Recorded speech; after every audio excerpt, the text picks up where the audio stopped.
Welcome back to BOpS' production of Mozart's The Magic Flute. My name is Aaron Jenkinson, the director of this production. We resume from where we left off at the end of Act 1, with Tamino and Papageno blindfolded and under escort. They are being taken deep into the very heart of Sarastro's sanctuary. It is a splendid room of polished marble, adorned by Corinthian columns and wreaths of glistening ivy. At its head are 7 golden thrones positioned in the shape of an arrow's head, the grandest and most magnificent elevated at its apex, reserved for Sarastro. Though only dimly lit by the flames of a few torches, a mosaic of a great sun, surrounded by orate hieroglyphs, shines from the exact center of this room.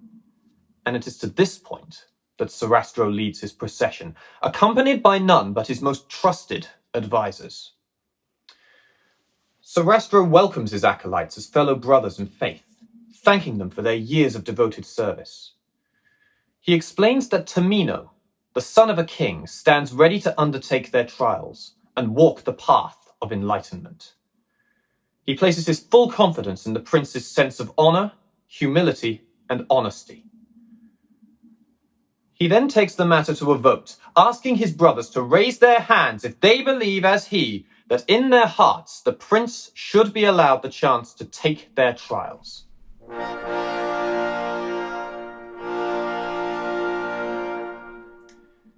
The initiate's vote is as one, and Tamino is permitted to proceed. Sarastro thanks them all for their continued faith in him, and explains that Tamino is the key to his plan in securing the peace and prosperity of their order through his union with Pamina. Sarastro has made no secret that his treatment of Pamina has been harsh, but he admits that he has been unusually tacit as to his reasoning. He tells the brothers of Pamina's desire to return to her mother, the woman who has taken to calling herself Queen of the Night, a woman who seeks to exploit her in order to enter the initiate's temple and steal the 7-fold circle of the sun, a powerful artifact jealously guarded by the initiates, granting the bearer authority over the sun's rays.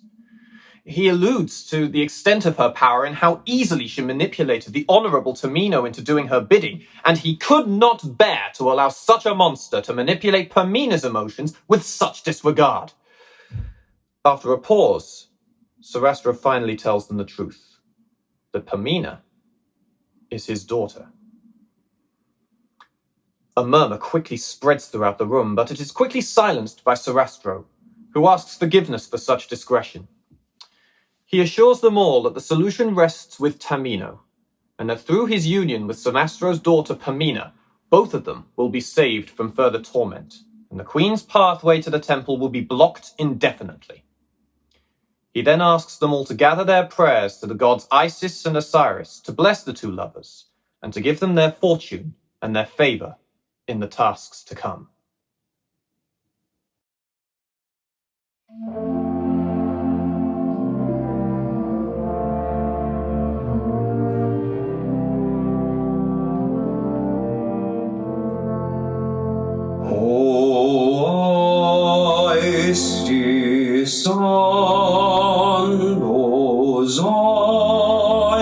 Osiris, hear us, and grant thy wisdom to this path. Thou upholds the wondrous footsteps, stalwartly keep them in thy care. Stalwartly keep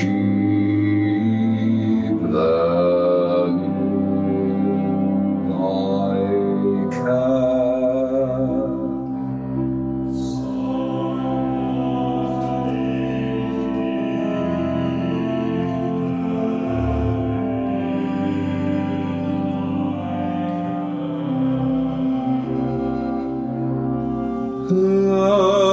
that what is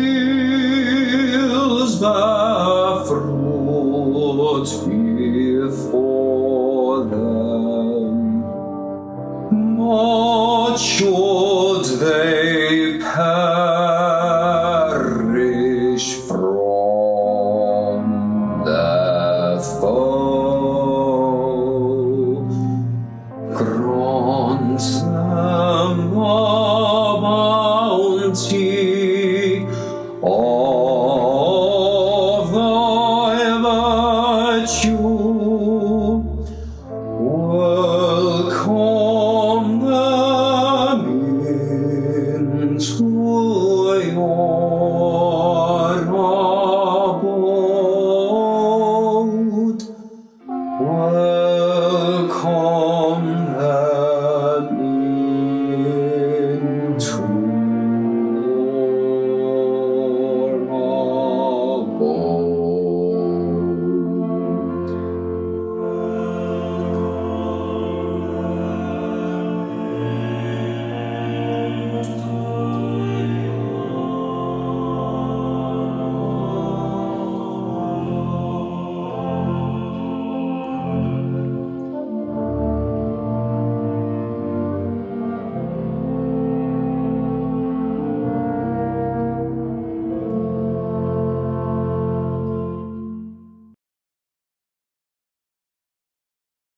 As Sarastro's host gradually disbands, two of the company take a separate corridor through to the chamber where Tamino is being held.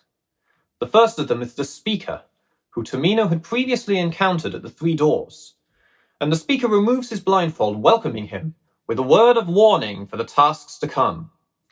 He informs Tamino that he has been selected and granted permission to undergo the trials of the Brotherhood, following which he would earn the right to both Pamina and to enlightenment. Tamino agrees, submitting to any trial that the initiated deem fit. The speaker tells them of his first task, a test of discipline and will in the face of temptation. He is to take a vow of silence, permitted only to talk to members of the order or with any companions he travels with, but in particular that he is forbidden from talking with any woman that he encounters during his task. Tamino questions the speaker on this point, specifically his reference to a companion, to which the speaker then gives a nod to the second acolyte. The acolyte then drags in a whimpering and still blindfolded Papageno behind him, casting him to the floor unceremoniously and demanding that he come to his senses. This second acolyte raises the same questions to Papageno, asking if he too is willing to walk the path of enlightenment.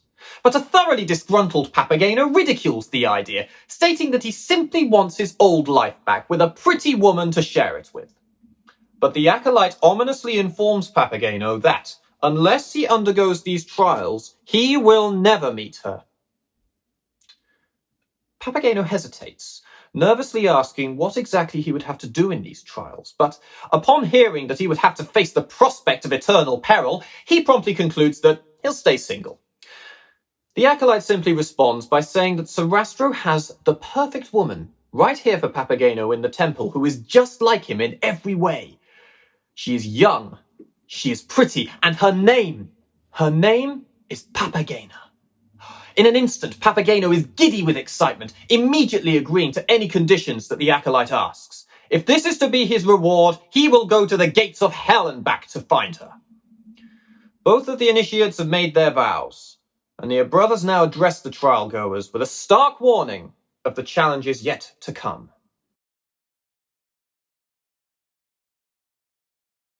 Beware the vices of temptation, be strong beside your honest friend, for men of wisest disposition have taken indulgence and have met their end. Their valor tainted by their folly, their strength besmirched by wanton woe. Such fools are overwhelmed by darkness. Unto the devil they shall go. Unto the devil they shall go.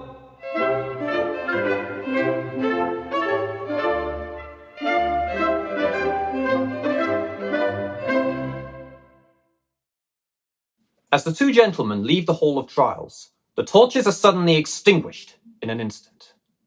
Papageno begins cursing profusely at such inconsiderate behavior by the acolytes, but no sooner does Tamino attempt to set his mind at rest than three figures materialize once more from the dusk, tormenting the pair without relent.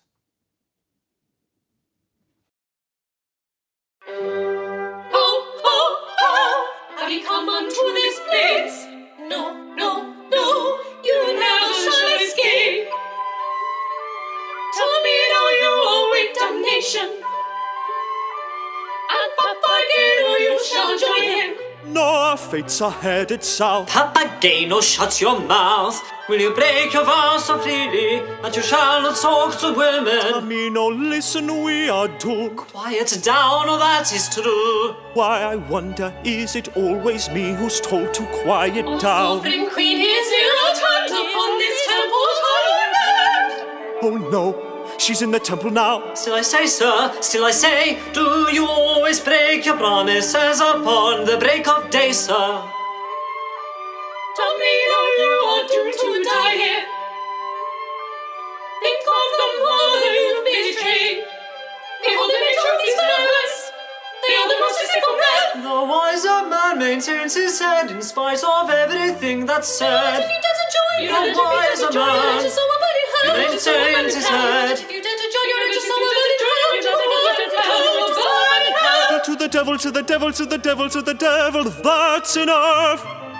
Tell me, Tamino, is that right? The words of hypocrites are spread about by agents of the night, Such words are mirrored by the queen. from which some wisdom you should glean. She wants to see that we are dead. Think just for once and use your head. Why are you two so unresponsive? And Papageno too, come on, sir. You know I want to, but No, please understand I can't. no. I am ashamed I can't stop talking. Aren't you ashamed I you can't must stay stop strong talking? You must stay and strong and hold your my nerve. It seems we must leave, if no will answer, no more attention may be done. It seems they must retreat before us. We must retreat before them. They may return the way they came. The way we came. A man of wisdom is not weak, For he considers does what he says. A man of wisdom is not weak, For he considers does what he says. For he considers what he says. For he considers what he says. For he considers what he says. For he considers what he says. The sorcerer's hands in a temple, be punished by the light of a master.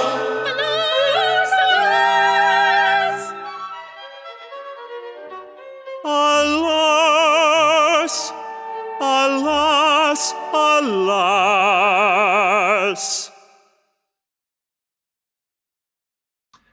As the three handmaidens are cast from the temple, the two acolytes return from the darkness, and they congratulate Tamino on his success in this first test, but again, they warn him to remain vigilant for the challenges to come.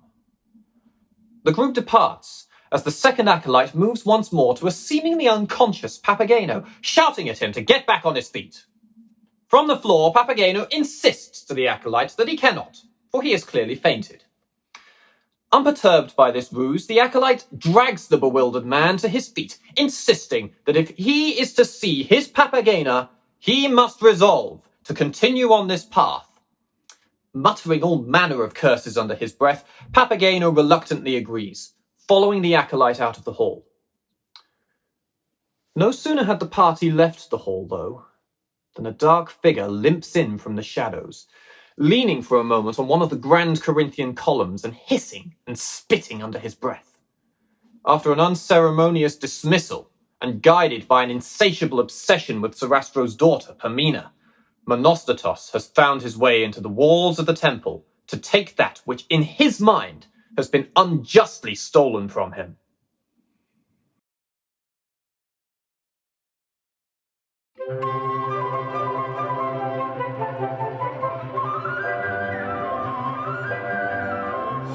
All but none upon this earth have felt the wretched chains of love. She has shown me little mercy from her gilded halls above, from her gilded halls above. Even so, my heart still beats. Through my veins so courses blood, through my veins so courses blood. No, I will no more be silent, so begone you tyrant love, so begone you tyrant love, so begone you tyrant love.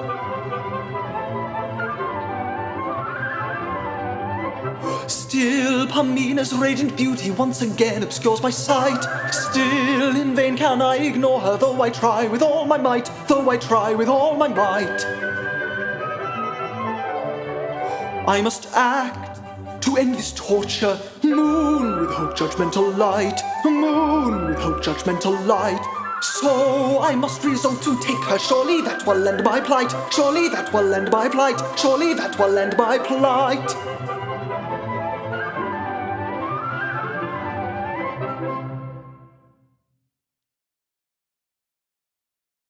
Working his way through the temple, Monostatos arrives in a cloister marked by black and white checkered floorboards, great stone corridors adorned on all sides by stained glass marking his approach. In its center is a garden strewn with black orchids and silver fountains, with the scent of honeysuckle listing lazily in the air. At its center rests a stone bench beneath the canopy of a mighty sycamore tree, and sitting on that bench, with an open book in her lap, is Pamina.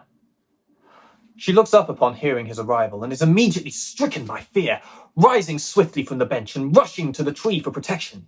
Undaunted in his plight, Monostatos remarks that she is cornered now and gloats that there is no escaping, but before he can get any closer, a sudden burst of thunder, accompanied by the tumultuous flash of lightning, casts a dreadful light across the courtyard as an ominous fog descends from the heavens. In terror, Monostatos rushes to the cloisters to take cover, fearing that this place is somehow cursed.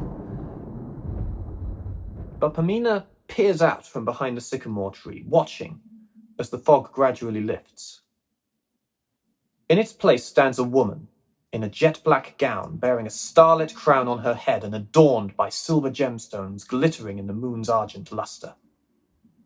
It is her mother, the Queen of the Night, who has surely come to take her away from this fortress that her father has so selfishly built around her.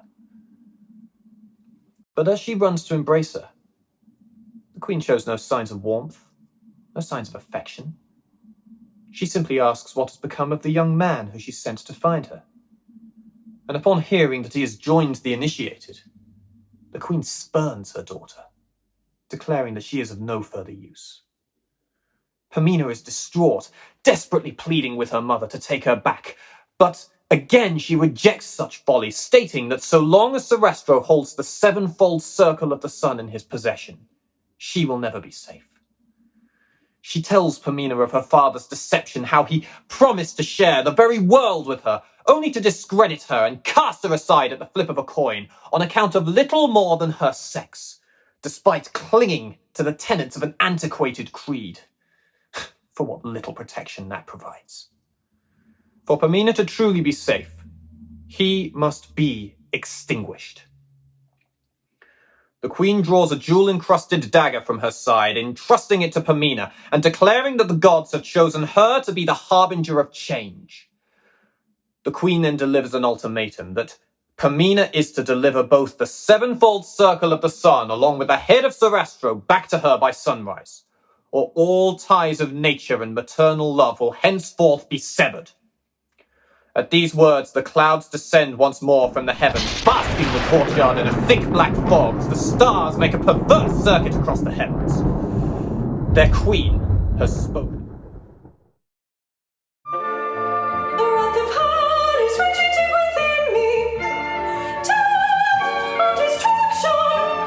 Death and destruction. Sing in my soul. Shouldst thou not send Sarastro to the devil? Sarastro to the devil. So then shall I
sound of thunder once again breaks across the heavens. The queen vanishes into the haze, and the courtyard returns to normal. Pamina is on her knees, questioning to herself what she should do. She risks losing her mother, perhaps the only person who has ever truly cared for her. But at what cost? Is Pamina truly a murderer? Could she really kill her own father? An oily voice answers her question from the shadows, revealing that Monostatos had been watching the whole ordeal. In an instant, Pamina jumps to her feet, brandishing her mother's dagger at him. But he does not flinch, instead gradually creeping closer as he tells Pamina to put her trust in him. He reminds Pamina of her disdain for her father Sarastro for locking her away for all these years, and how the queen has been little better, using her as a puppet to achieve her goals. But he says that there is a third way: to come with him. He reminds Pamina of the time they spent together all those years ago, where no one expected a thing of them, where they could live and love freely. Monostatos edges ever closer, telling Pamina how he knows she still has feelings for him, and how he in return has never stopped loving her. Now little more than an arm's length away, Monostatos inches ever closer. But Pamina finally comes to her senses, rejecting his advances, pushing him away. Monostatos briefly pauses for a moment, before in an instant reaching over and seizing the dagger from Pamina, drawing it to her throat and threatening that he will not hesitate to kill her unless she accepts his love. At that moment, the skies part once again, and lightning fills the garden with a brilliant light, as Sarastro emerges from the cloister, striding towards Monostatos and bearing down with him with such fury in his eyes that a terrified Monostatos drops the dagger on the ground, scurrying away for cover. Pamina rushes to her father, falling to her knees and begging for mercy on her mother. But Sarastro has little time for the queen.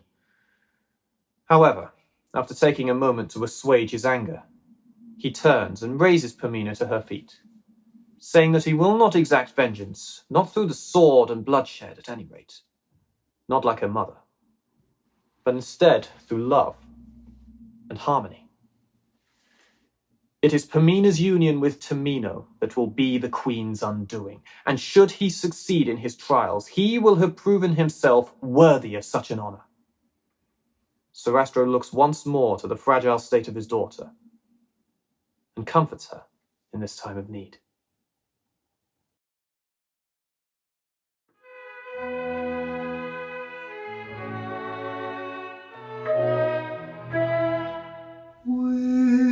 Within the sacred temple walls, no thoughts of vengeance are outpoured. Should one succumb to such rash intent, then love his mind restores.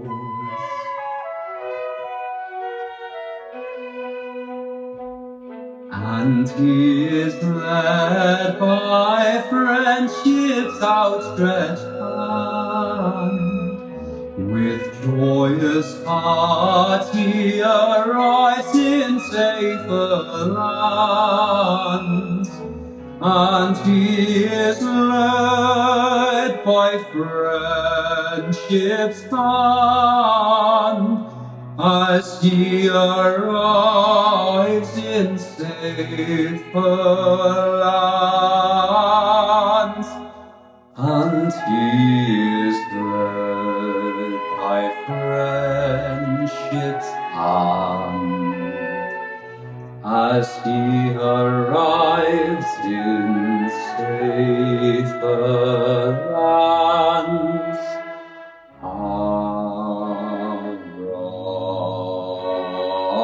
Arrives in